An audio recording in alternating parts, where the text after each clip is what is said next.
Uh, Let me first, I think, say thank you to IPS for inviting me on this very interesting and important event to share the experience of Pakistan in terms of migration and reintegration of returned migrants.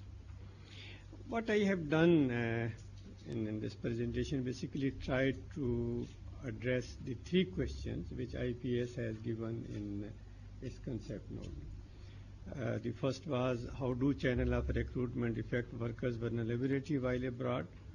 And second was, how does migration affect socioeconomic well-being of migrants and their families? And third is how successful are the existing programs and institutions in assisting migrants to reintegrate. In the presentation, I will try to cover all these three aspects, although it will be quite briefly. I think if you convert these three questions into a framework, that is very conventional framework we see in the literature, where the primary message is that we cannot separate one stage of migration from the other stage. These three stages of migration, particularly for contract labor migration, people who go abroad for temporary employment, these three stages of employment are well integrated. The second message from this framework are these three questions that IPS has imposed. The second message is that this channel of recruitment and policies of any government, labor-sending government, is only one component of this whole migration phenomena.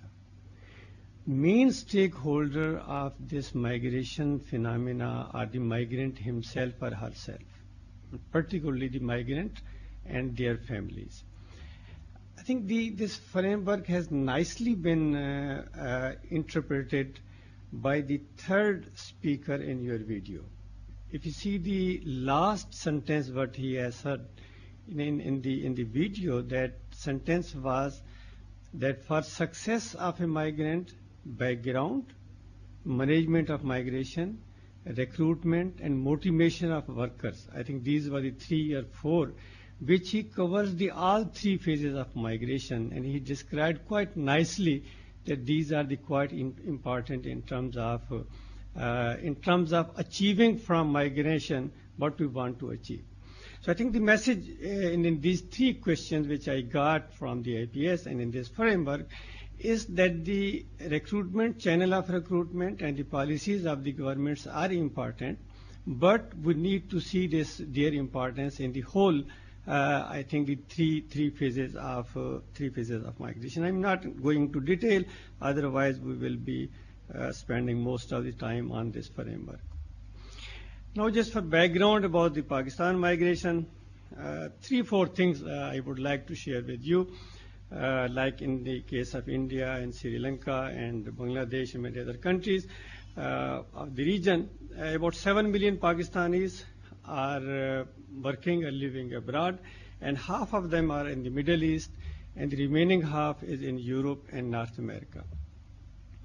Interesting thing is that if we go into more detail of this one, 80% of Pakistani overseas migrants are in 5 countries: Saudi Arabia, UAE, UK, USA and Canada. The remaining 20% are in rest of the world. And this new concentration is in the Europe, where Spain and Italy, I think in the morning we have seen that is the new phenomena. Another interesting thing which I would like to share with you is that the recruitment, which is relevant to our part of discussion, that the recruitment in the case of Pakistan, I'm not sure about India, maybe the same case, and Sri Lanka or Bangladesh. Recruitment is involved only in the Middle East migration in Pakistan. If any person is going for temporary job, then he or she has to register with the Bureau of Immigration. Otherwise, there's no role of recruiting agency or no role of government agency even to document the person who is going abroad. That's the reason we have statistics on Middle East migration, but we don't have any regular statistics on rest of the 50% of Pakistanis who are in North America, who are in UK, or who are in the Europe. I think that is quite important thing to understand how this recruitment agencies and they were created, and basically they are meeting the demand of migration in the Middle East, or maybe some other parts of the world. Second, or the third thing, just to share with you, that the majority of migrants to the Middle East, not to rest of the part of the world, because we don't have detailed statistics on migrants in Europe or migrants in North America. We have some statistics on migrants in the UK. Mostly these are the families who are living in these part of the world. But in Middle East, these are the, as in the case of Sri Lanka and India and Bangladesh, these are the only workers they are living over there. Majority of Pakistani workers are male, and among these workers, majority, what I can say, is 98% or 99% are male. Female, sometimes if we have nowadays 7 or 800,000 annual flow of Pakistanis, only just maybe less than 100 female goes over to the Middle East for a job. And majority of workers of Pakistanis in the Middle East are in unskilled category. And over the time, we have not seen any major change. And India has experienced a little bit change in improving the skill composition of its workers to the Middle East, but I think Pakistan has not seen any major change. Recently, about 3-4 months back, I have gone through the literature to see the demand of future demand of workers in the Middle East in terms of their occupation. One thing was clear, that demand will remain maybe for a decade or 2 more decades in the Middle East. But I think the opinion was of the experts that there may not be major shift in occupation in the Middle East. Maybe little bit shift, but may not be a major shift in terms of occupation. But there's no, I think, solid literature to see that the where there is demand, in what sectors are the skills, Middle East demand will be in coming 1 decade or the 2 decades. In terms of managing migration, basically what the question is to see this recruitment channels. Like I think in other South Asian countries, Pakistan has a quite established system of recruiting workers. Workers can go abroad by direct channel or the indirect channel. And we can divide this one in the public and the private sector. In public sector, we have recruiting agency run by the government, but only 3% of workers go through this government agencies. 97% or 98 or 96% annually they go through the private sector.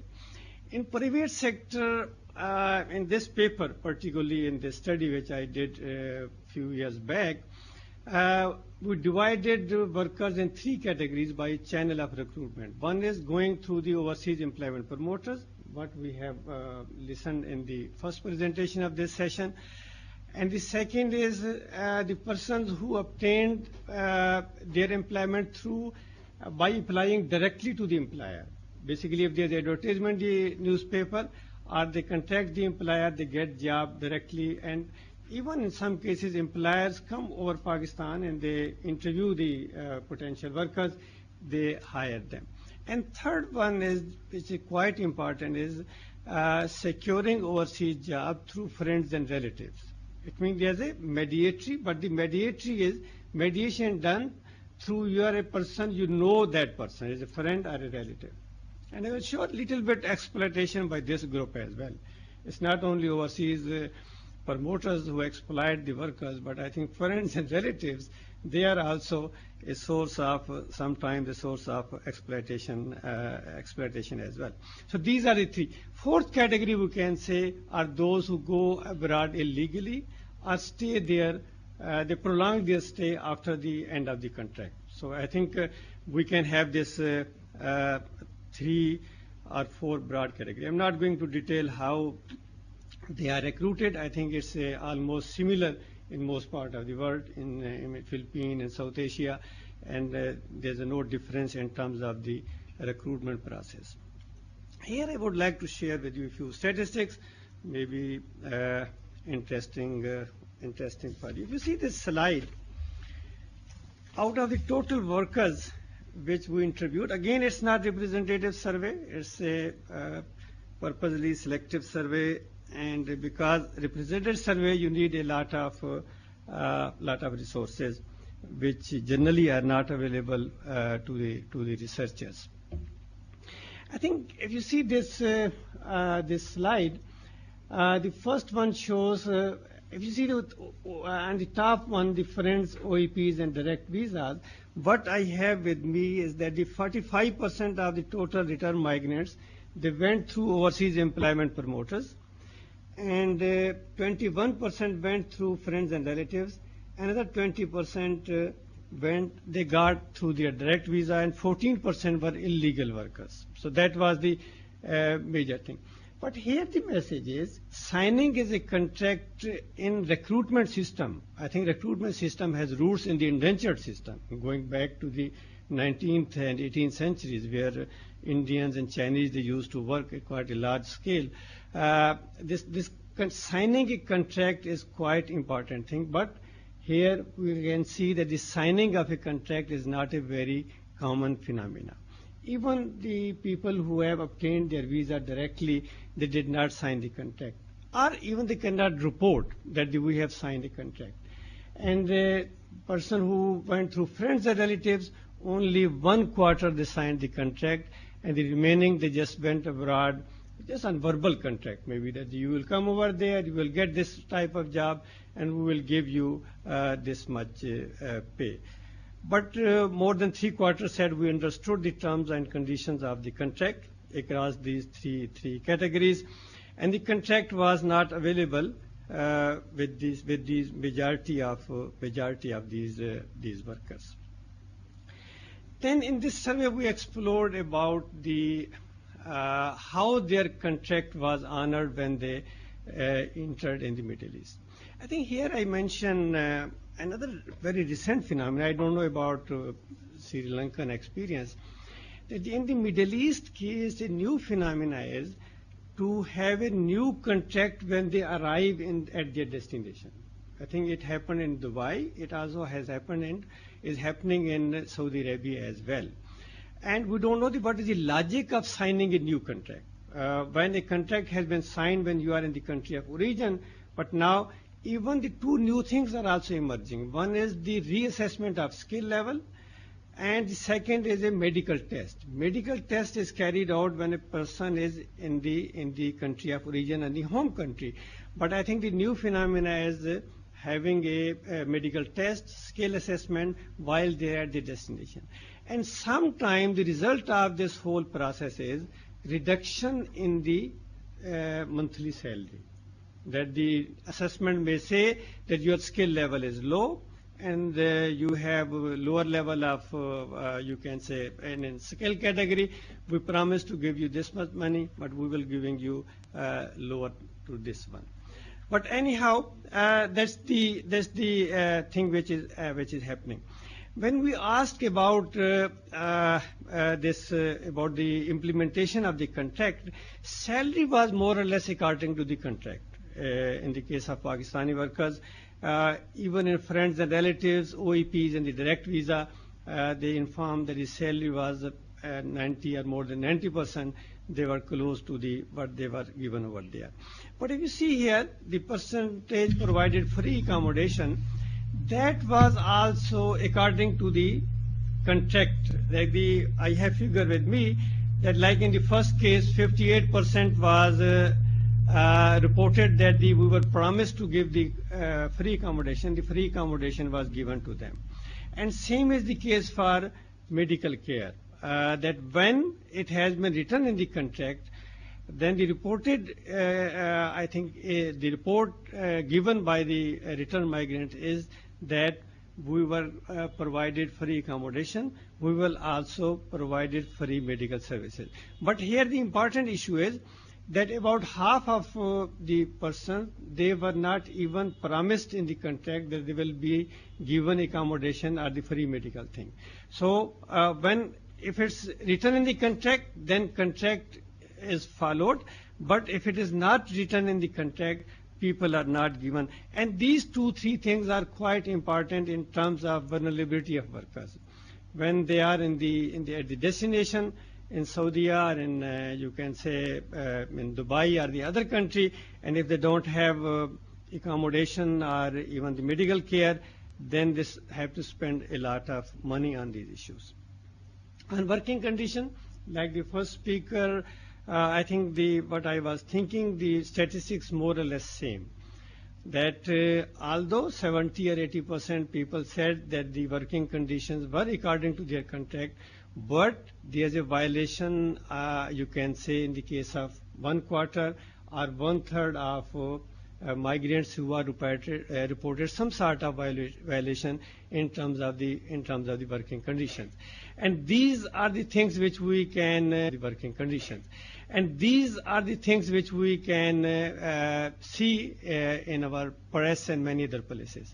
So this working conditions in terms of daily wage, regular paid of daily wages, overtime, and these type of things that are available. However, there's a mix, and we cannot say from this table that which group is beneficial. People who get employment directly from the employer, these people are primarily better educated. They are better, if you see this top one, than the rest of 2 categories, going through the OAPs or going through these friends and relatives. There's another little bit query we did, that the abuse by channel of recruitment. Highest abuse was for this illegal workers, but even OEP case, you can see this a little bit higher figure of abuse, and even in direct cases we can see the sum. Although the prevalence is low, but abuse is over there. And I think this slide at least gives us a message that the illegal migration, it means that the staying after the contract is expired, which is very common in the Middle East. I'm not sure about the Sri Lanka, but in the case of Pakistan, it is not uncommon. Maybe 15, even 20% of migrants, they might be in this category. These are the workers who are primarily exploited. And the other, the group is the unskilled workers. These are the 2 unskilled workers, and who are working over there without their legal documentation. They are exploited, or they are vulnerable while working in the Middle East. So I think until this first part, what I can conclude about this first question, that it's very difficult to say that among these 3 channels, which channel is better. But little bit, I think we can give cushion to this. The people who find their employment directly through the advertisement, they are better maybe than the OEPs or the friends and relatives recruitment. It gives message to the government that their licensed recruiters should be, I think, monitored regularly to see how they are sending their workers to work in the Middle East or other parts of the world. Regarding the second question, the findings are not different. Just there are 2-3 slides. I have done several papers on migration in Pakistan, and the conclusion which I can share with you is that overseas migration is the most important phenomena in Pakistan that has helped Pakistanis in improving their economic and social status. We cannot, I think, point out any other phenomena. Maybe urbanization may be another one. That is also related to the migration, internal migration. But this overseas migration is the most important phenomena in terms of improving, whatever improvement we can see, the socio-economic status of migrants. Here you can see that this left part was before migration, and after part was after migration, and the first part. And there's a shift in terms of change in social or economic status of migrant workers. shift in consumption, shift in reduction in poverty, shift in child labor, reduction in child labor, you can see that this migration has despite many problems, it has a positive impact on economic and social status. At the macro level, we have many studies which shows that this has a positive impact on growth. Migration has the remittances have a positive impact on the poverty reduction. Inequality, there's a mixed findings. Some studies have shown that there's no impact on income distribution of remittances, but some studies can see a worsening of income distribution because the poorest people are not taking benefit of this migration because the high costs involved in overseas migration. Now come to the final and the third question about this public policies and reintegration of return migration. Reintegration in the literature would generally define this one, that resettlement in the society and resettlement economically and socially. If we accept this one, it means that what we are expecting, and this was exactly what we can see from the video, this small video, beautiful thing which we have listened from these three persons about their reintegration process. If they are successful, then they are successful reintegrated. But if they have problem in migration, then you can see that their integration or reintegration in the society is not well established. We want to see in the question impact of policies. I have just written down the policies. These are the initiatives. Initiatives of the government of Pakistan and also initiative of the State Bank of Pakistan. We have Overseas Pakistanis Foundation that look after this whole migrants. But in this slide, you can see that even by channel of recruitment, you can see improvement in the life of return migrants. Improvement in terms of you can say getting job after return. There's improvement in their monthly income, improvement in terms of socioeconomic status. Overall, you can see that one channel is better than the other one, but improvement is even over there for the illegal migrants. You can see that the people have been, generally, they have been to improve their situation. I'm not saying that everybody has improved, but we are saying that the majority of the person who went abroad, they were able to improve their situation. And this one is the final slide, where reintegration of return migration, how I see in Pakistan. According to my observation and the research as well, that the Pakistan, I'm not talking about many negative things, many things which we can discuss on this issue, but if we see some positive things which is happening in Pakistan, like entrepreneurship and the emergence of middle class, particularly in urban areas, and entrepreneurship and this emergence of the middle class, then we can see the role of migration is over there. And this return migration, the people who have come back from their overseas employment, they have contributed in terms of the development, also in terms of their own well-being. And what lesson for Pakistan and also for Sri Lanka, I have only three messages. One message is that the success of migrants, according to this framework and my presentation, and also listening to their presentation, is giving a good briefing to the potential migrants before going abroad. And it should not be only 1 or 2 hour briefing.